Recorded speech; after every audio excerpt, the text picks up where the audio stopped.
ನಮಸ್ಕಾರ, ಶುಭೋದಯ ಪ್ರೀತಿಯ ವೀಕ್ಷಕರೆಲ್ಲರಿಗೂ ಸಂಕಲ್ಪ ಸುದ್ದಿ ಕಾರ್ಯಕ್ರಮಕ್ಕೆ ಆತ್ಮೀಯ ಪ್ರೀತಿಯ ಸ್ವಾಗತ ಹೇಳ್ತಾ ಇರೋದು ನನ್ನ ನುಷಾ. ಮೊದಲನೇ ಬಾರಿ ಕಾರ್ಯಕ್ರಮ ವೀಕ್ಷಿಸ್ತಿದ್ದೀರಾ ಅಂದ್ರೆ ಇಲ್ಲೇ ಚಾನಲ್ನ ಸಬ್ಸ್ಕ್ರೈಬ್ ಮಾಡಿ, ನಮ್ಮ ವಿಡಿಯೋಸ್ನ ಲೈಕ್ ಮಾಡಿ. ಏನು ಎಂದನಂತೆ ಕಾರ್ಯಕ್ರಮದಲ್ಲಿ ನಮ್ಮ ಜೊತೆಲಿದ್ದಾರೆ ಸ್ಪಿರಿಚುವಲ್ ಗುರು ಡಾಕ್ಟರ್ ವಿಷ್ಣುದತ್ತ ಗುರುಜಿಯವರು. ಗುರುಗಳನ್ನ ಕಾರ್ಯಕ್ರಮಕ್ಕೆ ಬರ್ಮಾಡ್ಕೊಳ್ಳೋಣ. ನಮಸ್ತೆ ಗುರುಗಳೇ, ಕಾರ್ಯಕ್ರಮಕ್ಕೆ ಭಕ್ತಿಯ ಸ್ವಾಗತ.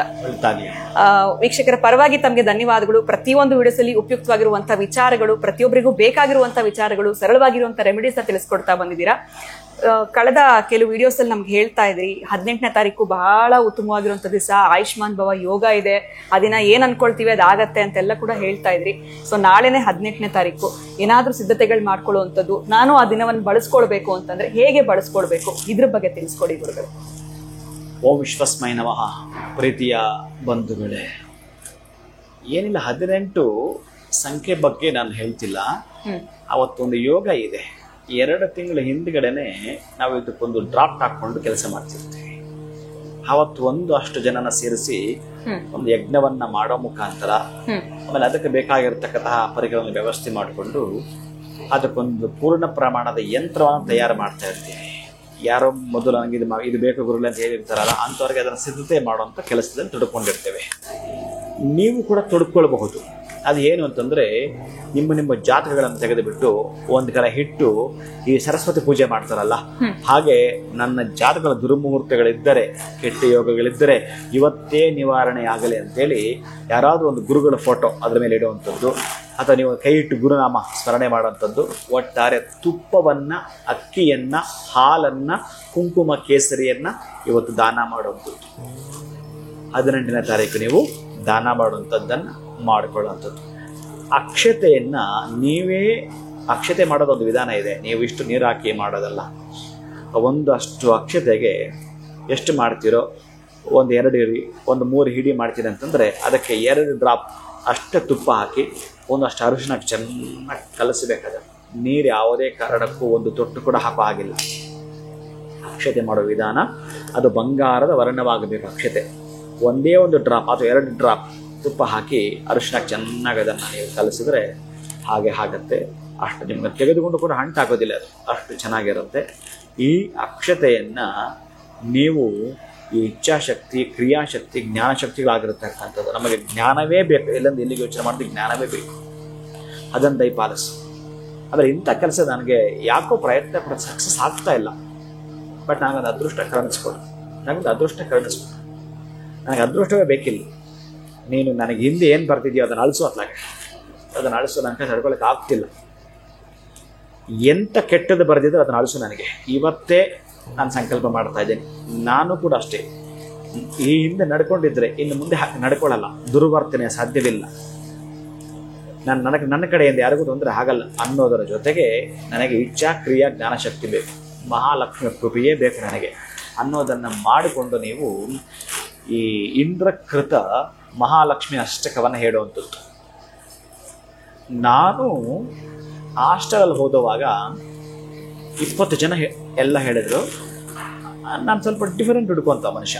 ಅವತ್ತಿಂದರೂ ಕೂಡ ಏನು ಅಂತಂದರೆ, ಇದೇ ಎಲ್ಲರೂ ನಮಸ್ತೆ ಮಹಾಮಾಯೆ ಶ್ರೀಪೀಠೆ ಸುರಪೂಜಿತೆ ಶಂಖಚಕ್ರ ಗದಾ ಹಸ್ತೆ ಮಹಾಲಕ್ಷ್ಮಿ ನಮಸ್ತುತೆ ಹೀಗೆ ಹೇಳ್ಕೊಂಡು ಹೋಗ್ತಿದ್ರು. ನಾನು ಸ್ವಲ್ಪ ರಾಗವಾಗಿ ಹೇಳಕ್ಕೆ ಇಷ್ಟಪಡ್ತೀನಿ. ನಾನು ಸ್ವಲ್ಪ ಸಂಗೀತ ಭಾಳ ತುಂಬ ಇಷ್ಟ, ಹಾಗೆ ಮಗ್ನನಾಗಿದ್ಬಿಡ್ತೀನಿ. ಬಟ್ ನಾನು ಸಂಗೀತ ಬರಲ್ಲ. ಅದಕ್ಕೆ ಕೇಳಕ್ಕೆ ಮಾತ್ರ ಬಹಳ ಇಷ್ಟ, ತುಂಬ ಹಪಾಪಿಸ್ತೀನಿ ನಾನು. ನಮಸ್ತೆಸ್ತು ಮಹಾಮಾಯೇ ಶ್ರೀಪೀಠೆ ಸುರಪೂಜಿತೆ ಶಂಖಚಕ್ರ ಗದಾ ಹಸ್ತೆ ಮಹಾಲಕ್ಷ್ಮೀರ್ ನಮೋಸ್ತುತೆ. ಹೀಗೆ ಅದನ್ನು ರಾಗವಾಗಿ ಹೇಳಕ್ಕೆ ಇಷ್ಟಪಡ್ತೀನಿ, ಸಂತೋಷಗಳಿಗೆ ಇಷ್ಟಪಡ್ತೀನಿ. ಈಗ ನಾನು ಹಾಸ್ಟೆಲಲ್ಲಿದ್ದಾಗ ಇದನ್ನು ಹೇಳಿದಾಗ ಯಾರೋ ಒಬ್ಬರು ಅಮೇರಿಕನ್ರು ಬಂದಿದ್ರು ಹಾಸ್ಟೆಲ್ಗೆ. ಇಷ್ಟು ಮಕ್ಕಳಲ್ಲಿ ಯಾರನ್ನಾದ್ರೂ ಒಬ್ಬರು ದತ್ತಕ್ಕೆ ತಗೊಳ್ಬೇಕು ಅಂತ ನನ್ನನ್ನು ದತ್ತಕ್ಕೆ ಕೇಳಿದ್ರು. ನನ್ನ ದತ್ತಕ್ಕೆ ಕೊಟ್ಬಿಟ್ರು. ಅತ್ಲಾಗೆ ಅವ್ರು ತಗೊಂಡೋಗ್ಲಿಕ್ಕೆ ರೆಡಿ ಇದ್ದಾರೆ. ಇವ್ರ ಅರ್ಥ ಏನು, ಅವರು ಅಲ್ಲಿಂದ ಇವ್ರ ಹೆಸರಲ್ಲಿ ಹಣ ಹಾಕಿದ್ರೆ ಅದರಲ್ಲಿ ಅವ್ರ ಖರ್ಚು ವೆಚ್ಚಗಳು ಓದಿಸ್ತೀವಿ ಅಂತ. ಆಗ ನನ್ನ ಹೆಸರಲ್ಲಿ ಒಂದಷ್ಟು ಹಣ ಹಾಸ್ಟೆಲ್ಗೆ ಬರ್ತಾ ಇತ್ತು ನಾನು ಹೋದ ಸಂದರ್ಭದಲ್ಲಿ. ಅದಕ್ಕೆ ಆ ಮಹಾಲಕ್ಷ್ಮಿ ಅಷ್ಟಕವನ್ನ ನಾನು ಬಹಳ ಸಂತೋಷ ಹೇಳುವಂಥದ್ದು, ಬಹಳ ಖುಷಿಯಿಂದ ಹೇಳುವಂಥದ್ದು.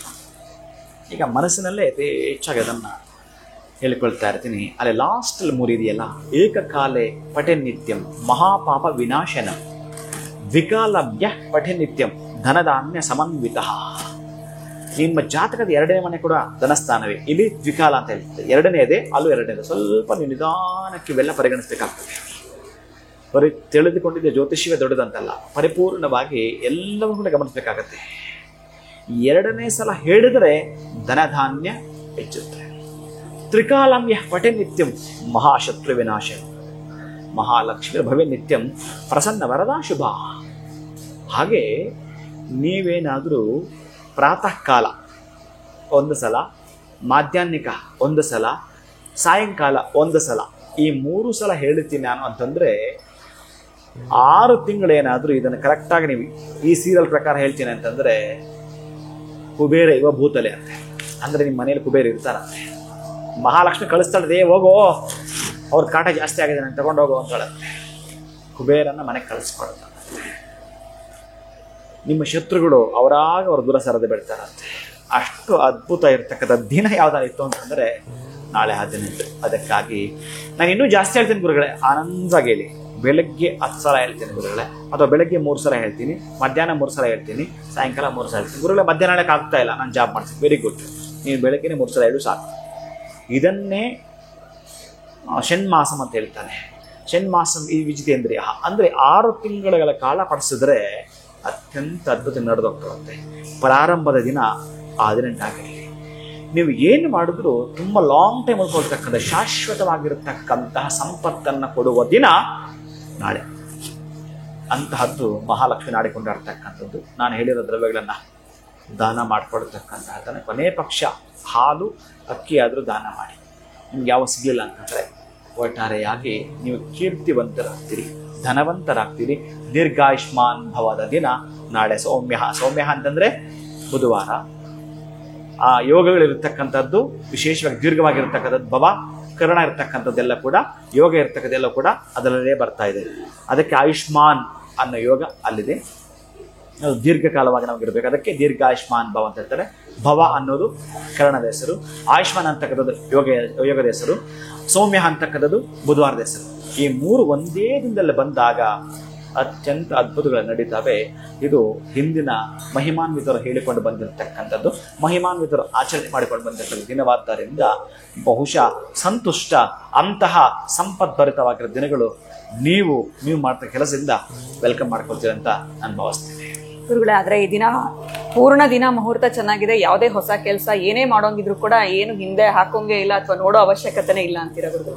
ಏನು ಬೇಡ, ನೀವು ನಾನೊಂದು ಗಾಡಿ ತಗೊಳ್ಬೇಕು ಅಂತಿದ್ದೀನಿ, ಏನೋ ಹೊಸ ಕೆಲಸ ಪ್ರಾರಂಭ ಮಾಡ್ಬೇಕು ಅಂತಿದ್ದೀನಿ, ಕಣ್ಣು ಮುಚ್ಕೊಂಡು ದಯವಿಟ್ಟು ನೀವು ಪ್ರಾರಂಭಿಸಿ. ನನ್ನ ಮಕ್ಕಳು ಹೀಗೆ ವಿದ್ಯಾಭ್ಯಾಸ ಮಾಡಬೇಕು, ನನ್ನ ಮಕ್ಕಳು ವಿದೇಶದಲ್ಲಿ ಉದ್ಯೋಗವನ್ನು ಮಾಡಬೇಕು, ನನ್ನ ಮಕ್ಕಳಿಗೆ ಒಳ್ಳೆಯ ವರ ಸಿಗಬೇಕು, ನನ್ನ ವಧುವಿಗೆ ನನ್ನ ಮಗನಿಗೆ ಒಳ್ಳೆಯ ಸೊಸೆ ಸಿಗಬೇಕು, ಹೆಂಡತಿ ಏನು ನೀವು ಕೇಳಿಕೊಳ್ತೀರ ಎಲ್ಲ ಕೂಡ ಒಂದು ಚಾರ್ಟ್ ಮಾಡ್ಕೊಂಡು ಬರೆದಿಟ್ಬಿಡಿ. ನಾನೆಷ್ಟು ಸಂಪಾದನೆ ಮಾಡಬೇಕು, ಬಹುಶಃ ನಾನಿಂಥ ಕಷ್ಟ ಕಾಲ ಇದೆ, ಈ ನೋವಿದೆ, ಈ ದುಃಖ ಇದೆ, ಏನು ಬರಿಬೇಡಿ. ನಾನೇನೇನು ಮಾಡಬೇಕು, ನನ್ನ ಜೀವನದಲ್ಲಿ ಏನೇನು ಬೇಕು, ಮಹಾಲಕ್ಷ್ಮಿ ಕೃಪೆ ನನಗೆ ಹೆಚ್ಚಿಗಬೇಕು, ನನಗೆ ಇಷ್ಟು ನನ್ನ ಪ್ರಾಮಾಣಿಕವಾಗಿದ್ದೇನೆ, ಆದರೆ ನನ್ನ ಯೋಗ್ಯತೆಗಳಿಗೆ ಏನು ಬೇಕೋ ಅದನ್ನು ನಾನು ಬರೀಬೇಕು ಅನ್ನೋದು ನನಗೆ ಗೊತ್ತಿರಬೇಕು. ಹಾಗಾಗಿ ನಿಮ್ಮ ಕಾನ್ಸೆಪ್ಟ್ ಏನೇನಿರುತ್ತೋ ಅದನ್ನೆಲ್ಲ ಬರೆದು ಬಿಡಿ. ಅದನ್ನು 1 ಸಲ ಮುಟ್ಟಿ ಕೈ ಇಟ್ಟು ಮಹಾಲಕ್ಷ್ಮಿನ ಪ್ರಾರ್ಥನೆ ಮಾಡಿಕೊಳ್ಳಿ.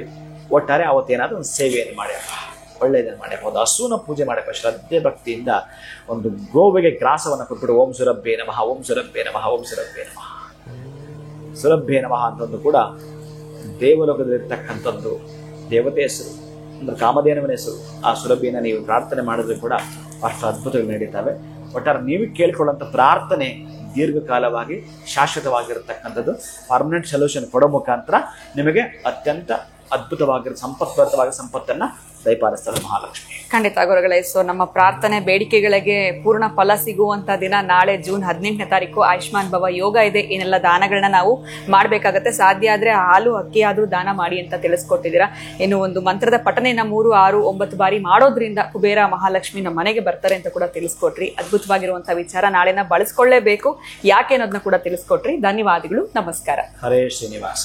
ಸೊ ನಮಗಂತೂ ಈ ವಿಚಾರ ಗೊತ್ತಿರಲಿಲ್ಲ. ಸಂಪೂರ್ಣವಾಗಿ ಗುರುಗಳು ತಿಳಿಸ್ಕೊಟ್ಟಿದ್ದಾರೆ. ಜೂನ್ 18ನೇ ತಾರೀಕು ಆಯುಷ್ಮಾನ್ ಭವ ಯೋಗ ಇದೆ ನಾಳೆ. ಸೊ ನಿಮ್ಮ ಬೇಡಿಕೆಗಳೇನು, ನಿಮ್ಮ ಆಸೆಗಳೇನು, ಕನಸುಗಳೇನು ಅವೆಲ್ಲವನ್ನೂ ಕೂಡ ಬರೆದು ಹೀಗಾಗಬೇಕು ಅಂತ ಸಂಕಲ್ಪ ಮಾಡ್ಕೊಂಡ್ರೆ ಖಂಡಿತವಾಗ್ಲೂ ಅದು ನೆರವೇರುತ್ತೆ ಅಂತ ಹೇಳ್ತಾ ವಿಡಿಯೋನ ಮುಗಿಸುವಂತಹ ಸಮಯ ಆಗಿದೆ. ನಮಸ್ಕಾರ.